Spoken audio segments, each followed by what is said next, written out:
dito sa TV5.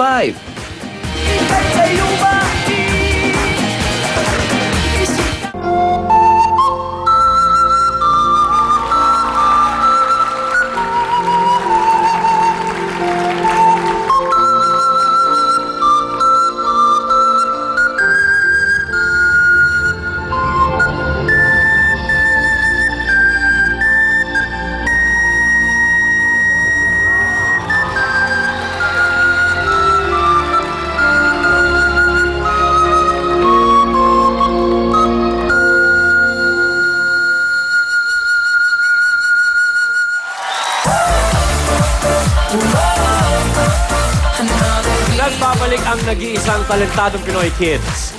Kanina narinig natin ang musikang handog ni JB bago tayo nag-break. At alam na rin natin na ang lolo niya ang nag-imbento nitong gamit niyang flute. Kaya alamin natin ang komento ng ating magagandang mommies. Gladys, ano sa palagay mo? Yes, JB. Ang husay mo, anak, ano? Talagang kitang-kita naman namin na nahasa ka ng gusto ng iyong lolo. At syempre, tinake advantage mo rin na sa inyo yung King Flute Company, ano? At hanga din ako sa'yo kasi nabalitaan ko na honor student ka rin. Alam mo ba yon, ha? Enchongo. Honor? Alam mo ba yon na honor student din siya? Honor student? Yes, Matalino. oo. At hindi, alam mo usually, Rai, ganun daw yun ha. Pagka yung magaling sa musical instruments, usually nag-excel talaga sa academics, di ba? Kaya nakakatuwa naman na nakikita mo siya, hindi niya mapapabayaan yung pag-aaral niya kahit na, ito nga, napakahusay niya dito sa instrumento na to. Anak, bukod dyan, sa flute, meron ka ba bang ibang alam na musical instruments? Ito lang po. Yan lang. Sa ngayon? Oo, sa ngayon. Oo, kasi pero he's only 11 years old, ano? So, given a chance ba, meron ka pa bang ibang gustong matutunan na instrumento bukod dyan? Saxophone. Wow! O, tinan mo. Hinihipan din. Kasi idol niya si Kenny G. Correct. Diba? Tama ba ako doon? Tama, si Kenny G. Ayan, oo. Ito, Ito, si Enchong G. Alamin Enchong G. natin. Ano sino ba idol mo? Siya si Kenny G eh. Ikaw? Idol ko. Ay, idol ko si Alan Kay. Ayan. Kasi may Ano letter ba ako. yan? Bakit yun? Ba't si Alan magkawit Kay? Hindi ko alam kung matutuwa si Alan Kay dyan. Oo, pero gayon pa man, nakakatuwa ka naman, anak. Congratulations at ituloy-tuloy mo lang yan. Okay? Thank you very much, Gladys. Ikaw, Enchong G, ano sa palagay mo? Well, alam mo, first of all, Ryan, where's my manners? I apologize. Nakalimutan kong bumate. Good evening, Miss Gladys. Abay, kanina pa ako nakaupo dito. Ay, Ayaw mo lang ako sorry. babatiin. Good evening, Miss Lucy and Miss G.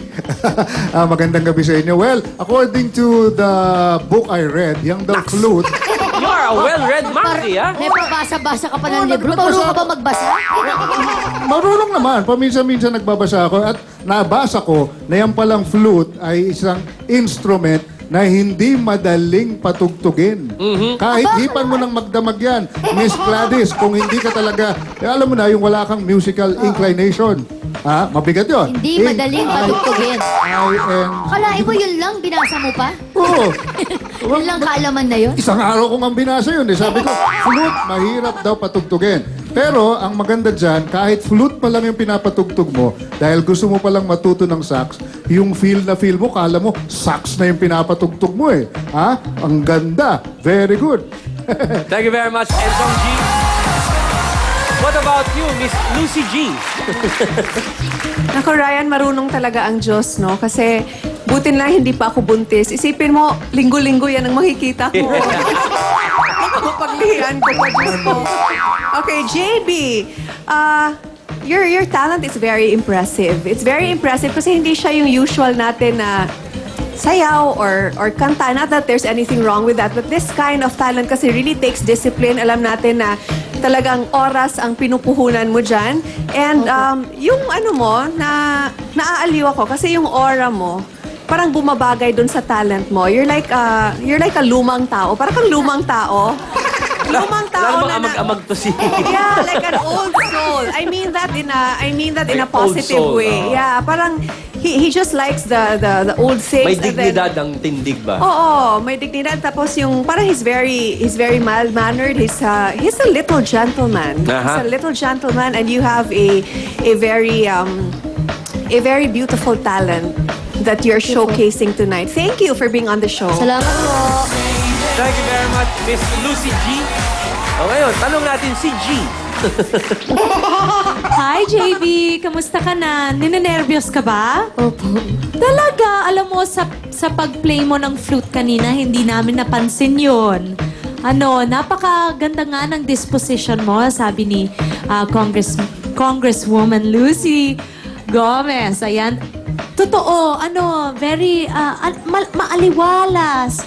Yes, very nice to watch. Tapos yung music na tinutugtog mo pa, yung parang non-traditional siya, di ba? So maganda. Tanong ko lang, sa isang araw, ilang oras ka nagpa-practice? 2 lang po. 2 oras. 2 oras lang. Aba, nilang yung 2 oras. Alam mo, halatang halata na praktisado ka. Congratulations. Ang ganda. Salamat po. Thank you very much, G. Paring JB, tama na, nervyos. Tapos na ang boxing. Judging na lang ang hihintayin natin. Kaya good luck. Kita tayo sa end ng show. Salamat po, Tito Ryan. Thank you, JB. 1-year-old pa lang ay humahawak na ng mikropono at nakikisabay sa kanta ang ating huling kid talentado. Makinig tayo sa kanyang kwento. Yung 1-year-old po ako, nakanta na po ako.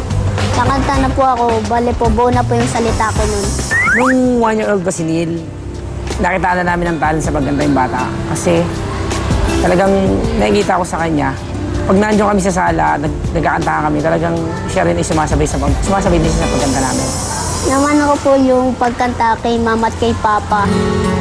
Si mama po, sa church po siya kumakanta. Si papa po, sa video okay lang po. Kami naman, kung wala kami ginagawa, madalas kami magkasama. Kami yung madalas magkasama ng bata. Ang hindi alam ng ibang tao, si Neil ay magaling pong mag-painting. Habang nagpipinta siya, nakikinig siya ng music. Tsaka mahilig talaga sa instrument yung bata. Pag di po ako kumakanta o kaya di pinapractice ni papa, ako po yung nag-organ at saka nagigitara po. To surely put a smile on our faces, please welcome Neil!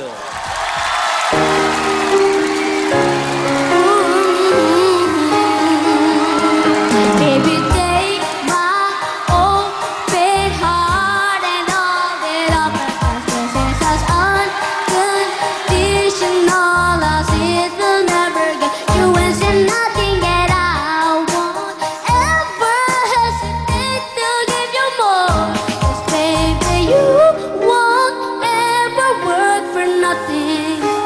You are my ends and my means that you there's no way between. I'm all in, 'cause my cards are on the table, and I'm willing and I'm able. But I'll fold to your wish, 'cause it's my command. You smile, I smile. Whoa, whoa, whoa. You smile, I smile. You smile, I smile. I smile, I smile, I smile. You smile, I smile. You smile, I smile. You smile, I smile.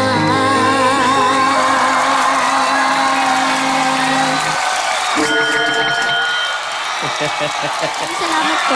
Yang kantang yan ay dedicated sa lahat ng may hika. You Smile, Asma! Sinila nga ba ang bagong Justin Bieber of the Philippines? So before we hear the Scouts comments, let's pause for a short break. So don't go away. Magbabalik ang Talentadong Pinoy Kids.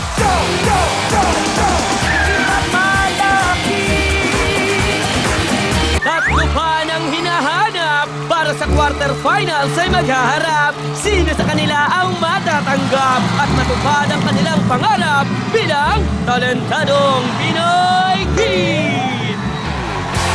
Sa mga talentadong gustong maging champion, sugod na po kayo sa aming audition. May 27, SM San Pablo. May 30, SM Marikina. Lahat kami pamilibin sa talento nyong angkin.